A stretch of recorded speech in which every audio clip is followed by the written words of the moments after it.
Dan said to Ellie, "You're living the dream here. I've got cockroaches in my bed."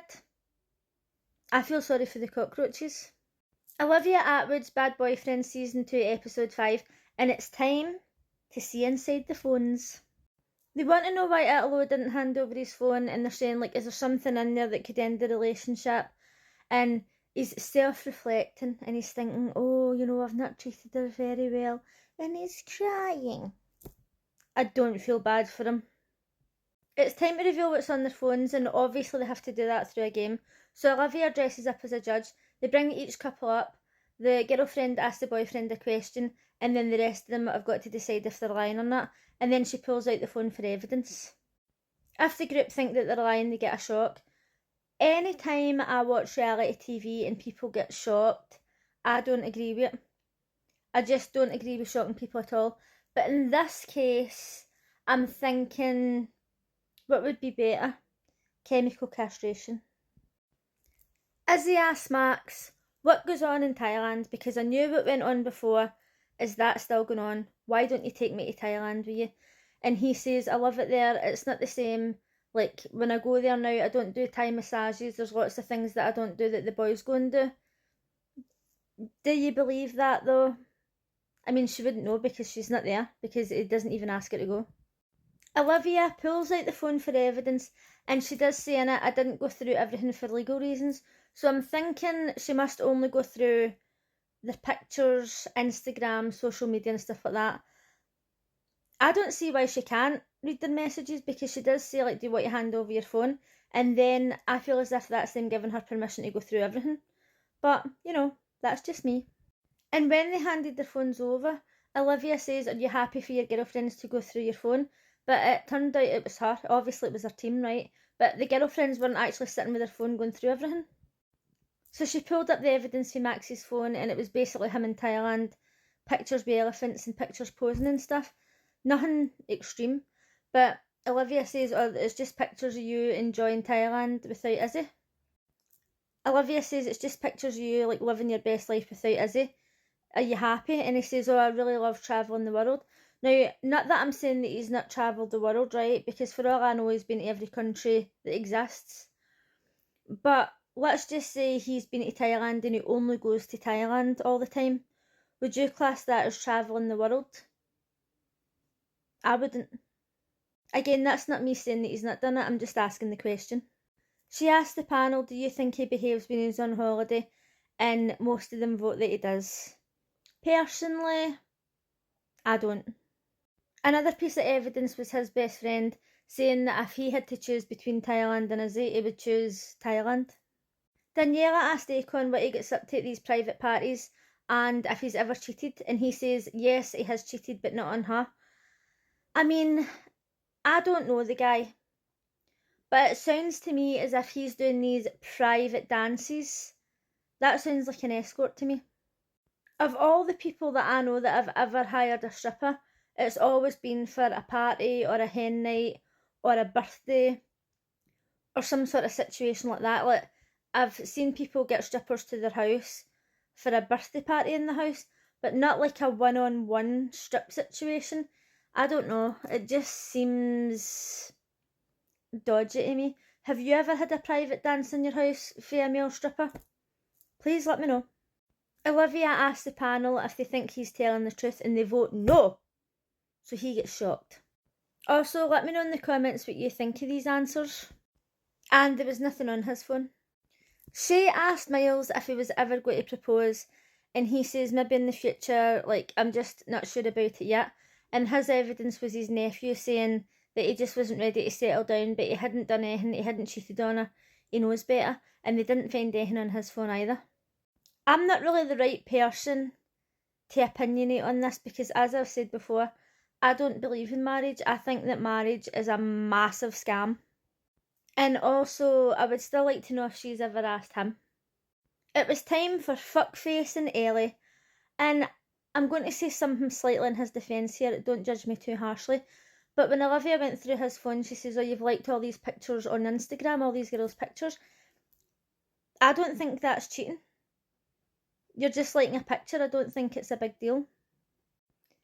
And then she said, oh, you've liked a girl's picture, one of the other girlfriend's pictures, and it was Izzy. And she says, oh, did you recognise Izzy? How would he recognise her? He's obviously just seen her standing in a bikini and liked the picture. I don't know, I feel as if the whole Instagram thing is just not cheating, right? So, like, let's just put that out the window right now. I think that the real issue here is that she's saying he doesn't post her on social media whatsoever, and then he's going on and liking all these pictures. But again, I still just don't think it's cheating. But obviously, he's still a wee fucking skis bag bastard, because she says to him, have you ever cheated on me other than the 2 times I already know about? Now, one's bad enough. To let somebody away with once is bad enough. Twice. And we're not talking about going out and kissing people here, because he clearly does that all the time. She's talking about having sex with people. So fuck knows how many people he's went out and kissed, and how drunk must they have been. Let's be honest. And he says that he cheated on her one other time. I don't know where he was. I don't know if it was a festival or a concert or whatever it was.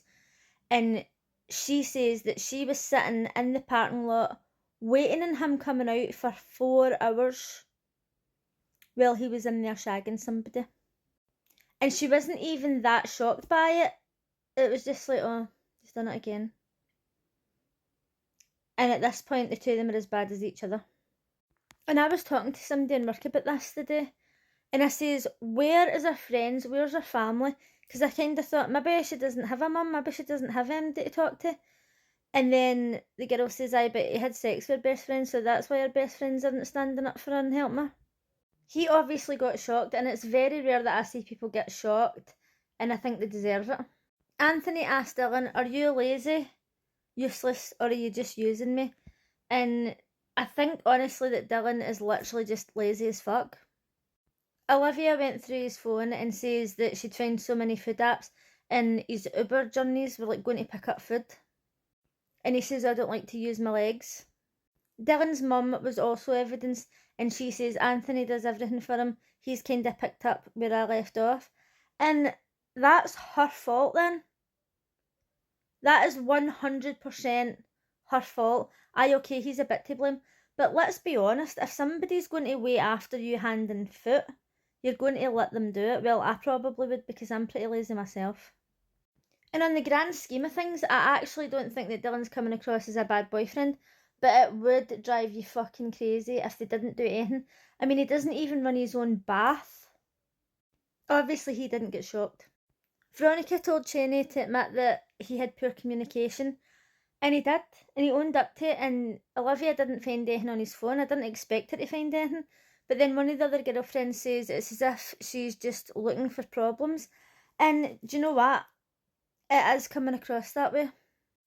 Because so far, when they've been arguing, she's been the one to raise her voice first. And I understand that you can get to a point where you have so many arguments and you feel like you have to shout because you know that the person's not listening to you. But he is saying, right, I don't listen sometimes, I'm not good at communication. And he's trying. In the first episode, when they asked him if he had a girlfriend, he says, oh, I've been with her for however long and it's been the best time in my life. And he tells her he loves her, and like, he's so nice to her. Aye, okay, he's got bad communication, and I'm not trying to say that she's just making things up. But again, on the grand scale of things, this is a minuscule problem, but hopefully they get it sorted out in the show. Then we've got this absolute fuckbag. In the last episode, Jacinta says that she was going to leave because he wouldn't hand his phone over, and I was hoping she would because he doesn't deserve her. But in this episode, she was still there. Obviously, he was greeting like, oh, I didn't want to admit how I treated her. And Olivia says, how recent was your most recent indiscretion?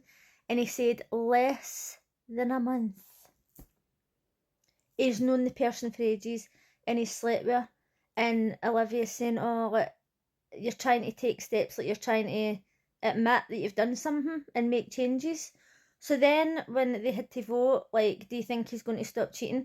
All the boys said yes, and the girls said no. And the boys said, oh, it's because he's been having conversations with us that he's not with the girls. And I thought they're just as easily manipulated as the women. But he's an absolute fucking dickbag. I don't care if he admitted that he slept with somebody or not. Let me know what you thought of that episode, and I'll see you again tomorrow. Bye.